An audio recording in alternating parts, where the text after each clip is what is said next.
Welcome back to another episode of Boys from the Bridge.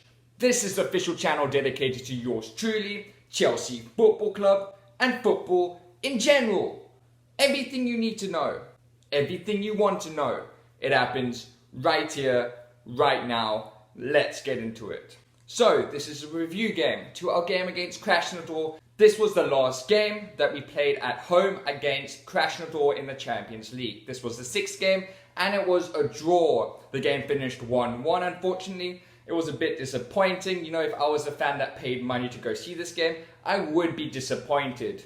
We made 10 changes to the team that played on the weekend, so I was expecting a different performance. But you know, last time we went to Sevilla, we made 9 changes and thumped them 4-0, so I did think it was going to be a goal fest.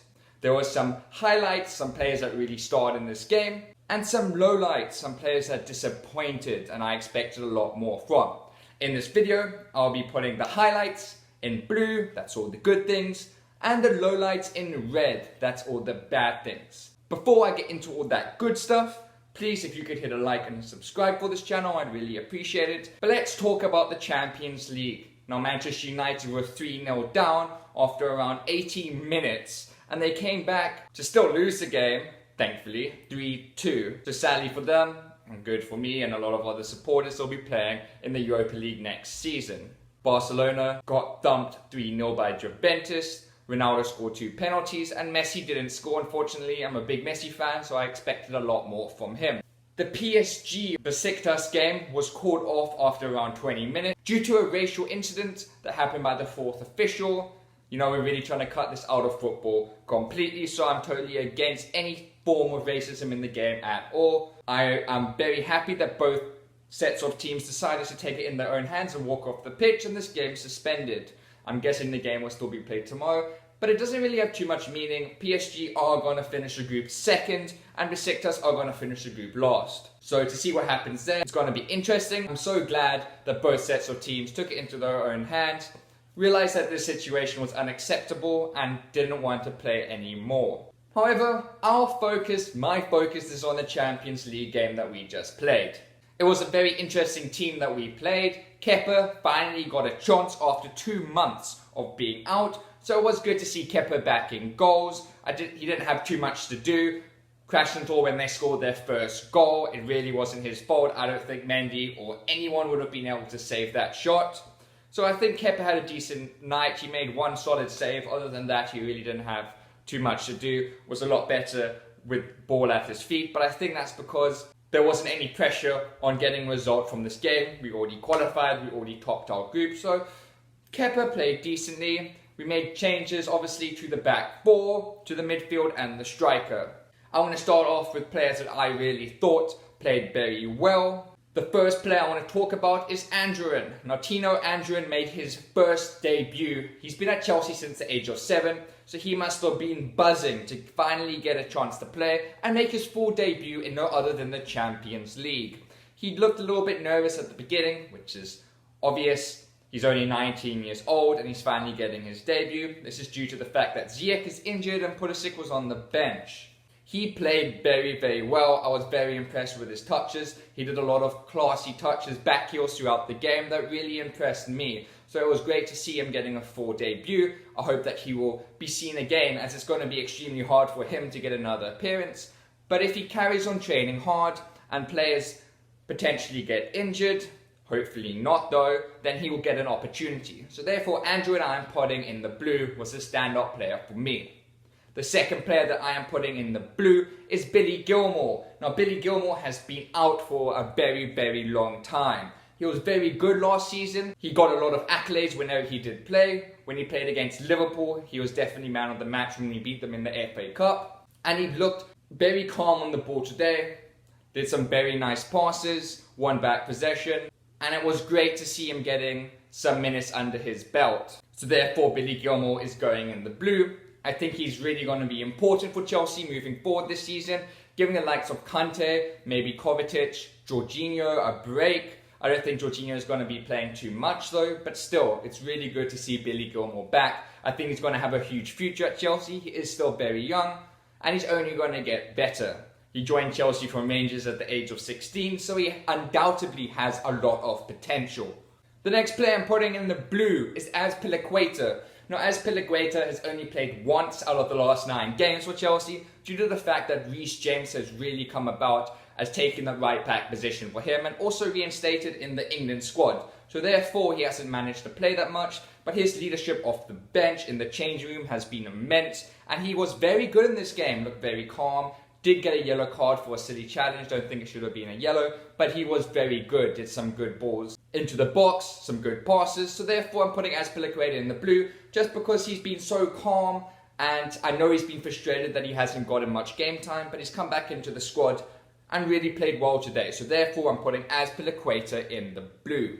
The next aspect that is going in the blue is that we got no injuries, no necks in this game, everyone looks like they are fit. The only injury that we really have is the likes of Ziyech that unfortunately got injured on the weekend, and the likes of Callum Hudson-Odoi that must have been gutted. He got injured yesterday in training, a bit of a hamstring injury, so I hope both of those are going to come back quickly. It looks like Hakim Ziyech is going to come back on the 26th of December, so I hope he has an awesome Christmas and comes back straight after that. Like I said earlier, we made 10 changes, so we managed to rest a lot of players for this weekend when we're playing Everton. This is a huge game for us. The likes of United, Leicester are hot on our heels, and we're only 2 points adrift off Liverpool and Tottenham, so we really need to put pressure on them. United are playing City on the weekend, so I'm actually hoping for a draw. If anything, United lose, but a draw would actually be best for Chelsea. Get a bit of a bigger gap between us and them, and also put pressure on Liverpool and Tottenham as they have to win their games. Hopefully they don't. The next aspect I'm going to put in the blue is the substitutions. Now, around the 65th minute mark, the likes of Kante, Burner came onto the pitch and played very well. I think we looked a lot sharper when they came on. Giroud came on a little bit later, and he also looked very sharp. So our substitutions, we had an unbelievable bench as our star players were on the bench for this game. So when they came on, they made an immediate impact, played very well, and looked very secured. They looked extremely dangerous going forward, and we could have easily won the game if there were only 5 more minutes where we could have created another opportunity.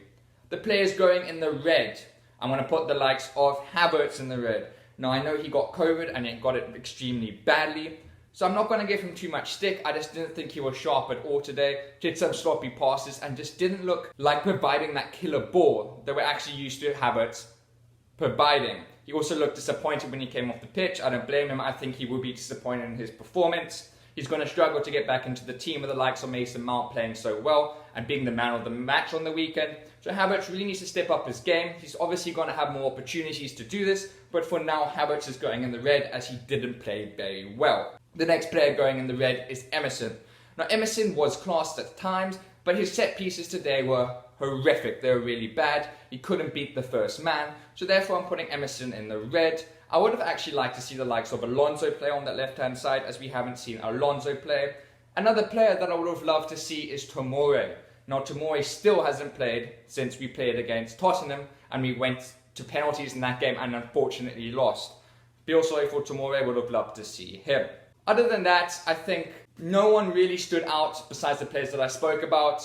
The more experienced players in the team like Jorginho, Kovacic really took it very easy today. Jorginho wasn't great, Tammy Abraham wasn't great. None of these players really stood out, but in the end we drew the game. We ended up top of our table, which is the main thing, and now we can rest, train hard for the weekend as it is a huge game on the weekend. We are playing the likes of Everton on Saturday and we need a win. The likes of Calvert-Lewin is in very good form, so he's going to be very dangerous to our defence. But the likes of Kante, Zuma, Thiago Silva won't give him much space to work with and are very good in the air. And I know how good Calvert-Lewin is in the air. I think it's going to be a tough game, but I'm hoping, fingers crossed, we're going to get the job done. We really rested a lot of players for this game, so I think everyone's going to be fit and fully focused on that game.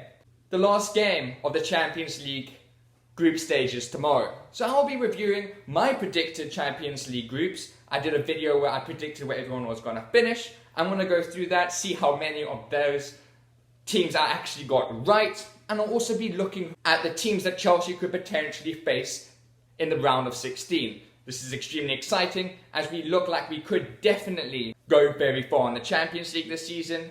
We could still get the likes of Real Madrid and Juventus, as these teams both are looking likely to finish second in their groups. So it's not set and done topping the group, but it does allow us to miss the likes of Bayern Munich, as you know, that's the one team I have to admit that Chelsea do not want to face. So in the end, I'm glad we didn't lose this game, focus on recovery, and look forward to our next game. I hope you all keep well, look after yourselves. Till my next video, see you later.